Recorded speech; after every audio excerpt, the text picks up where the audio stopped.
I'm Calvin Chapman with the HGP Sportscast. Demerara Mutual and Life Assurance Society have plugged $2.5 million into the second annual Guyana Cricket Board National Secondary School Cricket League, which is set to resume on Monday.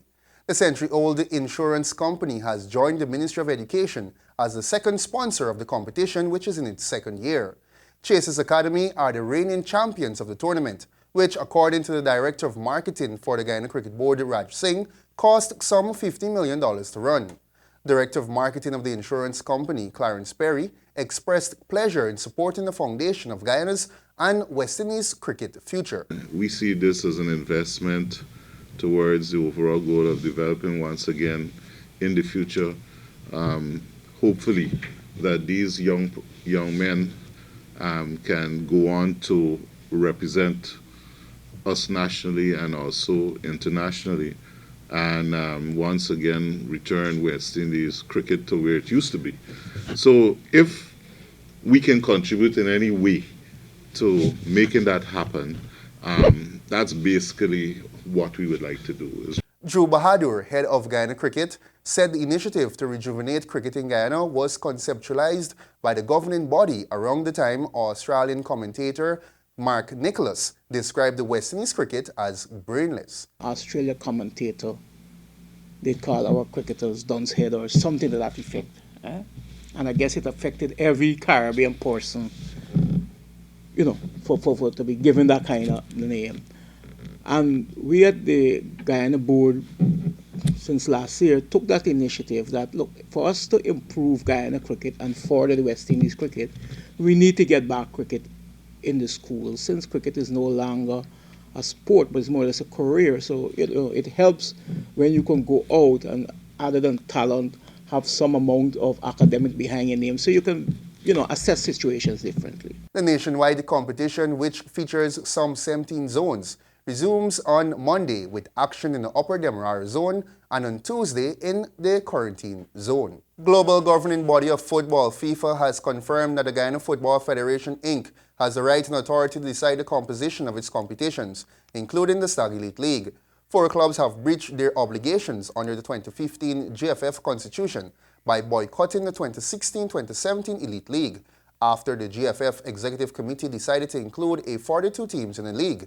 FIFA's confirmation follows a similar move by the regional body CONCACAF. Article 36.21 of the GFF Constitution states that it is within the powers of the GFF Executive Committee to draw up regulations governing the conditions of participation and the staging of competitions organized by the Federation, including the playing schedule. Banks DIH third annual West Demerara East Bank Guinness Greatest of the Streets futsal competition kicks off on Friday, 3rd February. Guinness brand manager Lee Baptiste on Thursday launched the West Demerara East Bank zone of the Guinness Futsal Street Football Competition. The tournament commences on the 3rd of February and the duration is 6 days. Based on last year's performance and our first summit for 2017, we expect 6 days of exciting street football. Banks DIH, under the Guinness brand, continues to pave the way in supporting community development through sports. And we encourage all participating and non-participating communities to come out and support their teams. Coordinator Travis Best outlined the format the competition will take over the 6 days with a total of 35 teams. This year, Guinness Industry Tournament, West Demerara East Bank has acquired 35 teams. So this year we'd have 10 games on the opening night, 2 would be a qualifiers, and 8 straight into the tournament. We run in the tournament the first 2 nights on a straight knockout basis formation, and the 3rd and 4th night we'll be pairing off in groups of 4s. In order to determine who would go to quarterfinals, semifinals, and finals. Cash incentives will be up for grabs, as stated by Guinness brand manager Lee Baptiste. Total prize money is first place $450,000, second place $150,000, third place $100,000, and fourth place $50,000. All matches will be played at the Port Royal Tarmac, West Demerara, and starts at 7 p.m. nightly. Colors Boutique is partnering with Banks DIH once again to equip all teams with uniforms. For HGP Sports, Sean Embrock.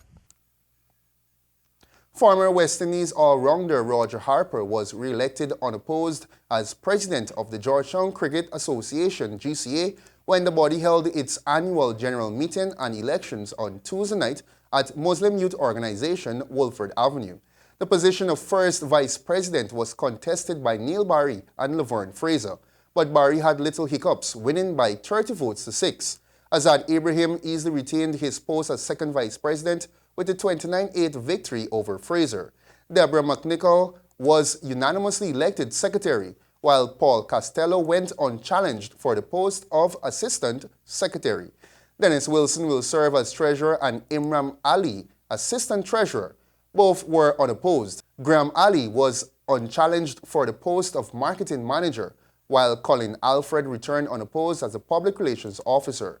Kenroy Joseph and Sean Messiah contested for the position of competition committee chairman, but Messiah won 27-10. And with that, we conclude the HGP Sportscast. Back to you, Charles.